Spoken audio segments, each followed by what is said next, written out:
मेरा नाम कृति है। मैं अपने माता पिता के पैर पकड़कर रो रही थी। उनसे कह रही थी कि बाबा मुझे छोड़कर मत जाओ, मैं तुम्हारे बिना नहीं रह सकती। मेरा आज ऐसा मत करो। आप करने जा रहे हो वह बहुत ही बड़ा पाप है, क्योंकि मैं समझ गई थी कि मेरे बाबा मुझे जिस जगह लेकर आए हैं वह जगह मेरे लिए बिल्कुल भी ठीक नहीं है। मैं उनके पैर पकड़कर कभी कभी हाथ जोड़ रही थी, मगर उन्होंने मेरी एक न सुनी। ना जाने किस वजह से इस नरक में छोड़कर जाने वाले थे। क्या उन्हें अपनी बेटी से इतनी नफरत थी? माना कि कुछ लोगों के लिए बेटियां बोझ होती हैं, मैं भी अपने पिता के लिए बोझ थी। मगर मेरे बाबा मेरे साथ कुछ ऐसा भी कर सकते हैं, मुझे तो इसकी उम्मीद नहीं थी, क्योंकि मैं जिस जगह पर वहाँ के बारे में मेरे बाबा ने मुझे कुछ नहीं बताया था, वरना मैं कभी उनके साथ न आती। क्योंकि जब मैं यहाँ पर आई थी तो मेरे बाबा ने कहा था कि मैं तुम्हें अपने किसी रिश्तेदार के यहाँ लेकर जा रहा हूँ, अच्छे से तैयार हो जाओ। मगर मैंने तो बचपन से लेकर अब तक अपने बाबा के कोई रिश्तेदार नहीं देखे थे, लेकिन फिर भी मैं अपने बाबा पर भरोसा करके यहाँ तक आ गई थी। मुझे यहाँ पर एक औरत दिखाई दी थी जो मेरे बाबा के साथ काफ़ी देर तक बातें करती रही। पहले वह मुझसे कमरे के अंदर ले गई थी और वहाँ जाकर उसने मुझसे कहा था कि तुम आराम बैठो, तुम्हारे बाबा अभी आ रहे हैं। वह मुझे वहाँ बिठाकर खुद वहाँ से चली गई थी। मैं कमरे के अंदर बैठ गई और चारों तरफ का उठ कर देख रही थी और जानने की कोशिश कर रही थी कि आखिर यह किसका घर है। इसी कमरे के अंदर एक और कमरा बना हुआ था। जब अचानक उस कमरे के अंदर से एक लड़की भागती हुई निकली। वह बुरी तरह से रो रही थी, उसकी हालत बहुत ख़राब थी। और फिर वह रोती हुई दूसरे दरवाजे से वहाँ से चली गई थी। मगर उसके पीछे पीछे जब वह मर्द अपनी शर्ट के बटन लगाता हुआ और मुस्कुराता हुआ आए तो उसे देखकर वह समझ गई कि यह कौन सी जगह और यह लड़की रोती हुई इस कमरे से क्यों निकली थी। फिर मैंने वही भागने की कोशिश करी, मगर मैं नाकाम रही, क्योंकि दरवाजे के बाहर ही वह औरत मेरे बाबा से आपस में बातें कर रही थी।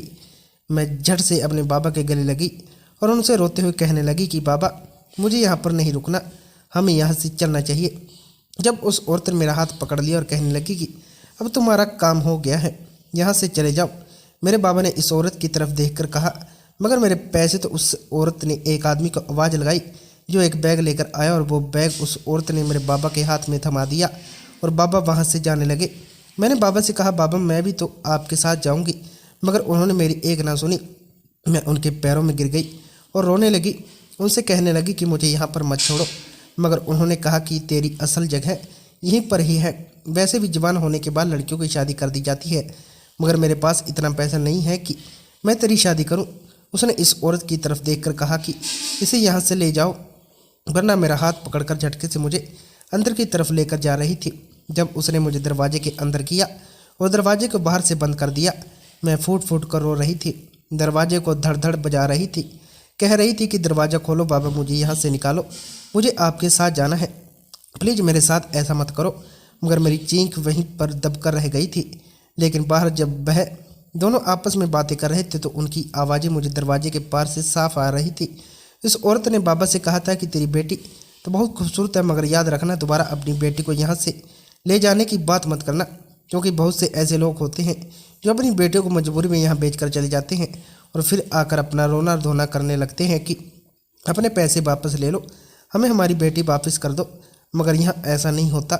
जो एक बार यहाँ पर आ जाता है वह दोबारा यहाँ से वापस नहीं जाता, क्योंकि यहाँ पर वापसी का कोई रास्ता नहीं है। मेरे बाबा ने उस औरत से कहा कि नहीं, मैं इसे कभी लेने नहीं आऊँगा, मेरा इससे कोई वास्ता नहीं है। बेटी तो इसी जगह के लिए बनी होती है और मेरी बेटी भी इसी जगह के काबिल है, इसलिए मैं इसको यहीं छोड़कर जा रहा हूँ। वह औरत कहने लगी, तो फिर ठीक है, तुम जाओ यहाँ से। जब तक तुम यहाँ रहोगे यह लड़की रोती धोती रहेगी, और खूबसूरत लड़कियाँ जब रोती हैं तो अपनी हालत अक्सर ख़राब कर लेती हैं। हम नहीं चाहते कि हमारा माल ख़राब हो जाए। बाबा यह कहकर वहाँ से चले गए थे और मैं न जाने कब तक अपनी किस्मत को वहाँ पर बैठकर रोती रही। मैं सोच रही थी क्या ऐसे भी पिता होते हैं जो अपनी बेटियों को कोठे पर बेच जाते हैं।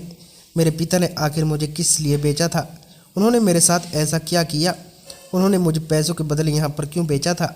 चलिए मैं आपको अपनी कहानी डिटेल से बताती हूँ। 21 साल पहले मेरे बाबा की शादी मेरी माँ के साथ हुई थी। मेरी माँ बहुत ही खूबसूरत, मेरे बाबा एक आम इंसान थे जो किसी खूबसूरत लड़की से शादी करना चाहते थे।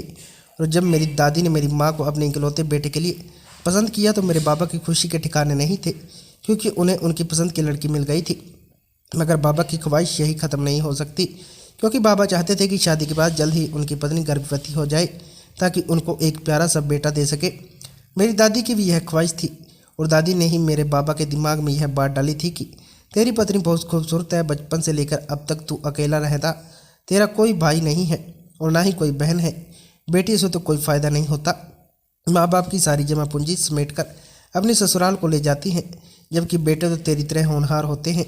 जिस तरह तूने अपने पिता के मरने के बाद उनके काम को संभाला, मेरा और अपना ख्याल रखा, इस तरह तेरा बेटा भी बड़ा होकर तेरा और तेरी पत्नी का बहुत ख्याल रखेगा।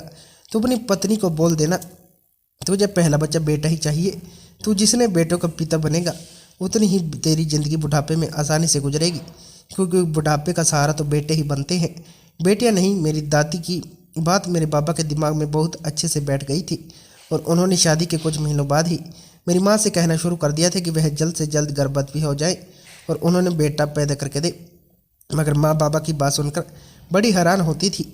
मेरी माँ पढ़ी लिखी थी, इसलिए वह बेटे और बेटियों में किसी तरह का कोई फ़र्क नहीं करती थी, बल्कि उन्हें तो बेटियों से प्यार था। वह चाहती थी कि पहली औलाद उनकी बेटी हो और उनकी ख्वाहिश पूरी हो गई थी। मेरी माँ मेरे जन्म पर बहुत खुश थी। वह बार बार मुझे अपने सीने से लगाती, मुझे ढेर सारा प्यार करती और बाबा से बार बार मेरी ख्वाहिश पूरी करने के लिए पैसे लिया करती थी। उनको अच्छा लगता था कि उनकी बेटी नए नए खिलौनों से खेले, नए नए कपड़े पहने। मगर जिस दिन से मैंने जन्म लिया था, मेरे बाबा ने मुझे गोद में भी नहीं उठाया था, यहाँ तक कि उन्होंने तो मेरी शक्ल भी ठीक से नहीं देखी थी। दादी भी माँ से नफरत करने लगी थी। तूने बेटा पैदा नहीं किया।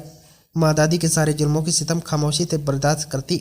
मेरी दादी बहुत ही चालाक औरत थी और कोई इस तरह की बातें उन्होंने मेरे बाबा के दिमाग में बिठा दी थी ताकि बाबा मेरी माँ को हमेशा बेटा पैदा करने के लिए फोर्स करते रहे और उन पर अत्याचार करते रहे।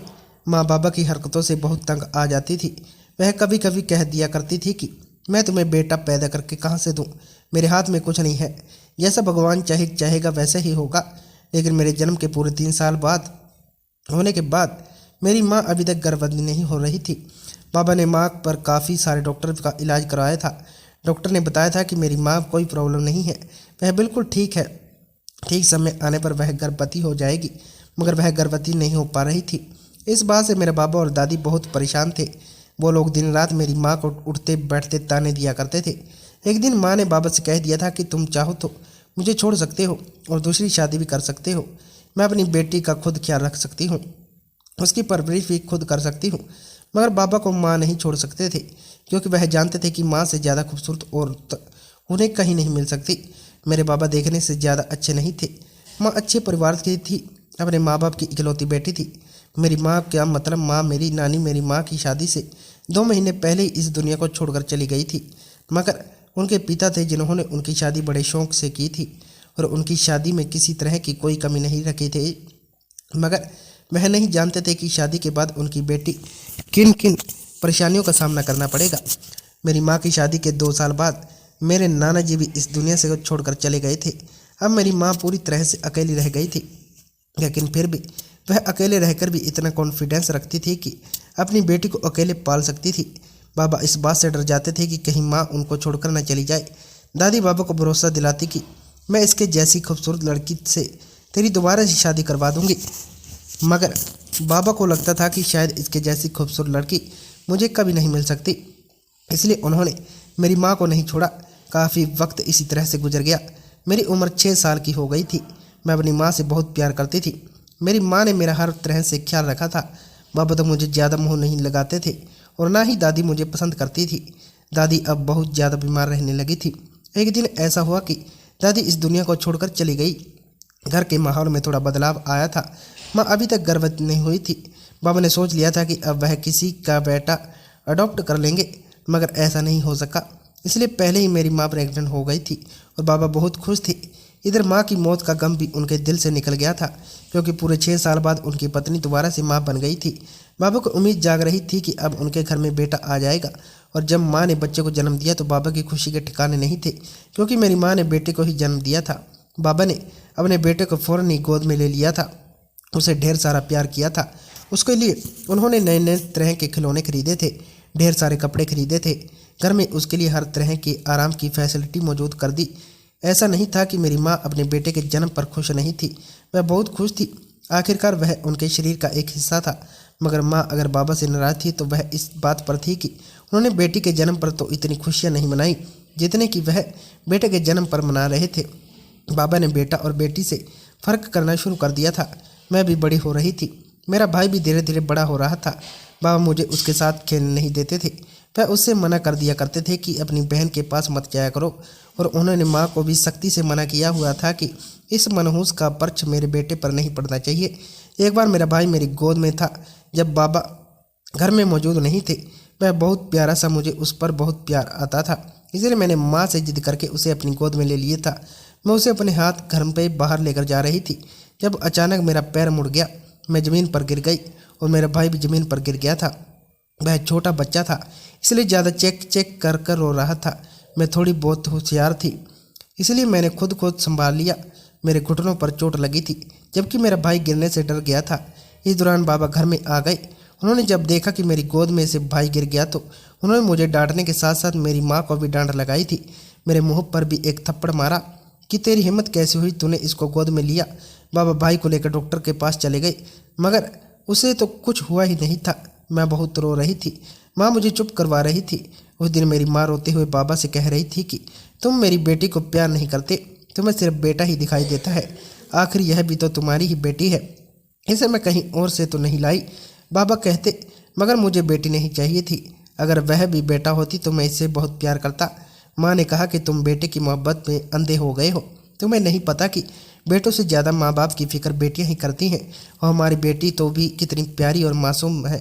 तुम देखो, इसकी तरफ तुमने कभी इसके सर पर हाथ नहीं रखा, प्यार मोहब्बत से कभी इसके गले नहीं लगाया, इस पर कभी प्यार की नज़र भी नहीं डाली। यह भी तुम्हारी ही औलाद है, तुम्हारा ही खून है। बाबा ने गुस्से में माँ से कहा कि मैं इसको अपनी औलाद नहीं मानता, मेरी सिर्फ एक ही औलाद है, वह मेरा बेटा। यह बेटी तेरी, मेरी नहीं। कि बाबा इस बात पर माँ बहुत रोई थी। उन्होंने मुझे गले से लगाया था और कहा था कि तू कभी यह मत सोचना कि तेरे बाबा तुझे प्यार नहीं करता, तो माँ भी नहीं करेगी, क्योंकि मैं तुमसे बहुत प्यार करती हूँ। जब तक जिंदा हूँ हमेशा तेरा ख्याल रखती रहूँगी। माँ ने हम दोनों भाई बहन की परवरिश बहुत अच्छे तरीके से की थी। वह हम दोनों को एक जैसे संस्कार देना चाहती थी, मगर मेरा भाई बाबा के लाड प्यार से बहुत बिगड़ गया था।